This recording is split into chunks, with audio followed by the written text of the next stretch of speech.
For the entirety of human history, the crowd was dependent on proximity. We had to be together physically in order to create a crowd. Suddenly, with the internet, we were able to create a virtual crowd. And what this allowed is it allowed people to get together through intent, through shared interest. This is new. This is a fundamentally new development in the course of human history, that communities are able to form simply out of shared interest, a shared passion for a hobby, a craft, an art. So crowdsourcing is when a company takes a job that was once performed by employees and outsources it in the form of an open call to a large, undefined group of people, generally using the internet. There's a couple crucial terms in there. One is open call and the other is undefined, and they both get the same idea, that the person who you think would be best qualified to perform a job isn't always the best person to do it. And the cocktail party version is very simple. It's crowdsourcing is Wikipedia with everything. Photography is a great example because it's what I think of as the canary in the coal mine. What's happened over recent years in photography is the advent of three separate developments. The first is the digital camera, the cheap, affordable SLR digital camera.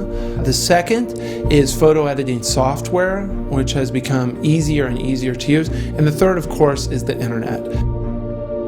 And so the quality level of stock photos produced by amateurs essentially reached an equilibrium with those created by professionals. What happened was that stock photos were no longer a scarce commodity. They became an abundant commodity.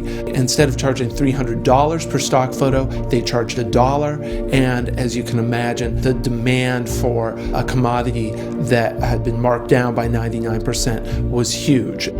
I don't think crowdsourcing eradicates a business, it just changes it dramatically. It forces companies to approach us as potential partners, and that's much more interesting and much more exciting. We do buy things, but we also participate meaningfully in the process by which those products are created.